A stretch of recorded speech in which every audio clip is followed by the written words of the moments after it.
Hello, good evening and welcome. I'm Karima Brown and you're watching Political Exchange, where we unpack Africa's political economy. Today, Parliament's Portfolio Committee on Economic Development in South Africa received a briefing on the status and impact of broad-based black economic empowerment, which proves important insights into where the country is at in terms of increasing black participation in the economy. Joining me from Cape Town to discuss the findings is Duncan de Goed from Empowerdex. Duncan, thank you so much for joining us. Quickly tell us, who did you evaluate and how did they fare? Thanks very much, Karima, and thanks very much for the opportunity to speak to you. This morning we gave an overview to the Portfolio Committee on Economic Development with regards to the status and compliance of companies on the Broad-Based Black Economic Empowerment Scorecard, as well as to give some input and insight into broad-based black economic empowerment and how that specifically relates to local procurement. What we showed the Portfolio Committee this morning was a snapshot of the Johannesburg Stock Exchange top 100 companies and their compliance with regards to the BBBEE scorecard. And what we showed was that on average, the score was just over 75 points, so a level 3. And the question we asked and the point we raised was whether this was a good approximation as to the performance of developing economic development in the country. Now, tell me, in terms of the snapshot, who was doing better? Was bigger companies doing better or smaller companies? One of the challenges we had with the data was that it looked at large companies, and what we found is that large companies on the whole are highly compliant, and therefore there is a positive influence on the results that have been shown. So these were looking at the JSE listed companies and the large companies. And what did you find in terms of the smaller companies, Duncan? One of the challenges we face is the access to information with regards to the small companies. With large companies, we're able to go to their annual reports, we're able to get information off their publicly available information. One of the challenges we have at the moment is access to information from smaller companies, and it was one of the issues that was discussed and raised with the Portfolio Committee this morning. Mm-hmm. Now, when we look at the fact that it's standing at 79%, this is compliance now, what to your mind is driving the compliance? Are companies finally taking government seriously on these codes? The percentage was just over 75%, and the view that we have is that compliance is driven by the requirement the performance drives compliance, and it's not necessarily to the end of developing and promoting and creating sustainable and growing businesses. Compliance is the issue, and ensuring that the points are gained. Mm-hmm. Now tell me, we also talking about local procurement. It's very central to the understanding of broad-based black economic empowerment. What is the correlation in terms of what you found between local procurement on the one hand and broad-based black economic empowerment on the other hand? A large part of the discussion in the meeting this morning revolved around local procurement. And one of the limitations of the codes at the moment is that there is no real measurement of local procurement. There is a measurement within the procurement element that measures 50% black-owned and 30% black woman-owned companies, but there is no look-through that 50% and 30% black woman-owned companies to determine whether they themselves are procuring locally. Mm-hmm. So one of the challenges is that local procurement as a concept isn't adequately addressed within the codes. Now tell me, what do you ascribe that deficit to? Why is it that it is not adequately provided for, and do we perhaps need to change the way in which the code reads?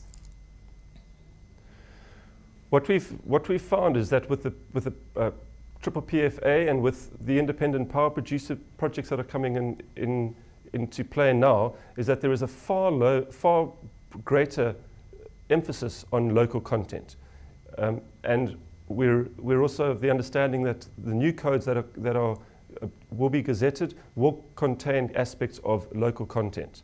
At the moment, they don't, and it is it is a shortfall of the codes. But we do know that with other laws that are coming into play, that local content is going to be a far greater focus, and it needs to be.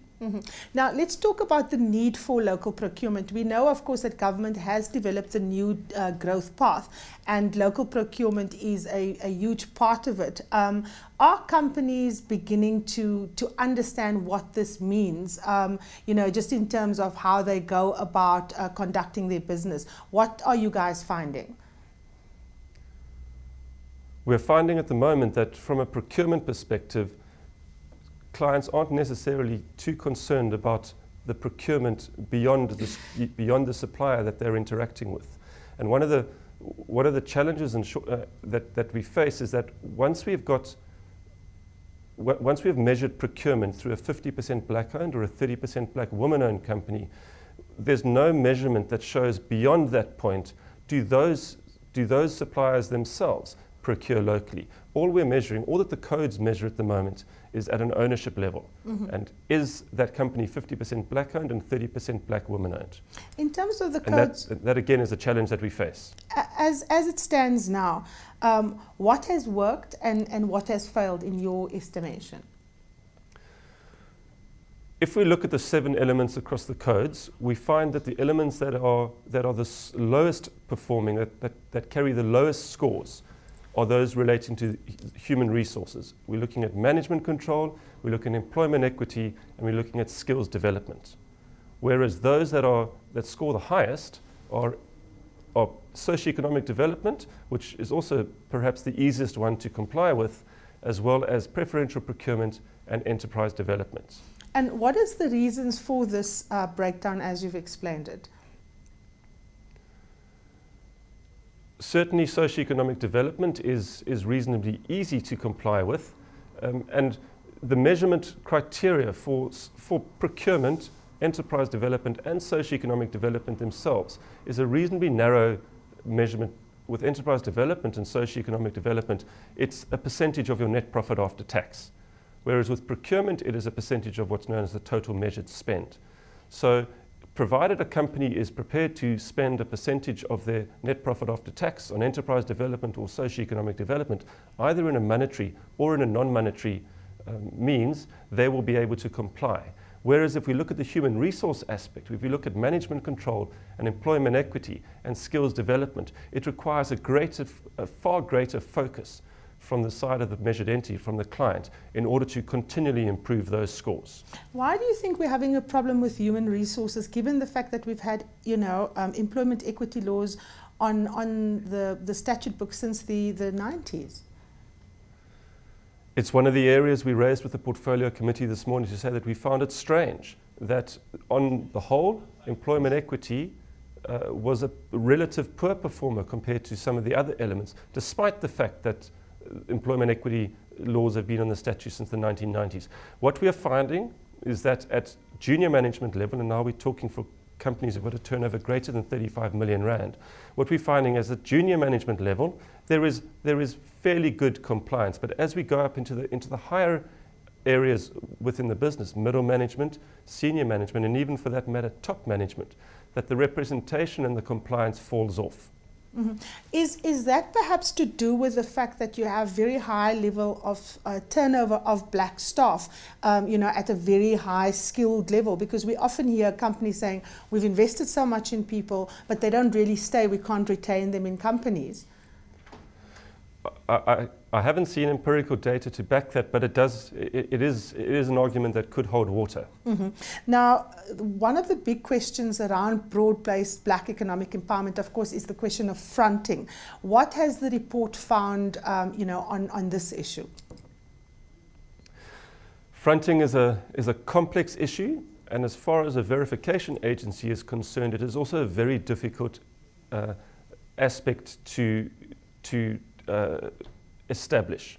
What we as a verification agency is required to do, as are all accredited verification agencies, is to ensure that we have evidence on file that proves the ownership credentials of a company, which includes inter alia registration papers, certified IDs. We're required to do ownership, we're required to do interviews with those equity shareholders.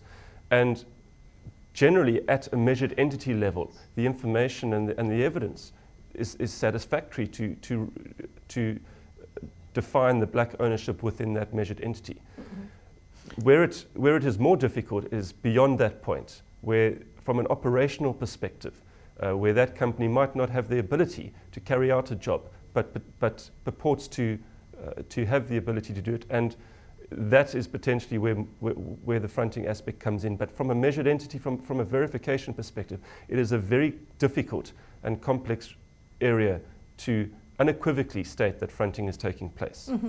Now, if you are to be able to measure fronting more accurately, what would need to change for you to be able to actually do that investigation properly? As I said, at the moment, the role of a verification agency is to measure the ownership within a measured entity. However, if we were to try to look further beyond that, we would need to go and I believe we would need to take into account the ability and the operational capacity of a company to carry out the work that they have purported to be able to do. Mm-hmm. Now, let's get back to that quick snapshot of the performance. It shows 80% in terms of ownership, but 59% in terms of management and control. Does this suggest that there's perhaps an overemphasis on ownership?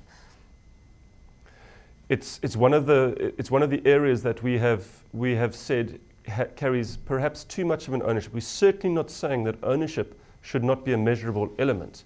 However, we are saying that ownership should not be the be-all and end-all of the elements to be measured, and to determine that whether, if your ownership percentage is good, is broad-based black economic empowerment effective. Our view is that we need to make sure that we are putting the focus with those elements that are struggling. And those, as I said, tend to fall into the human resource area. Okay, we're taking a short break now, but when we return, we continue our conversation with Duncan de Goed from Empowerdex on broad-based black economic empowerment.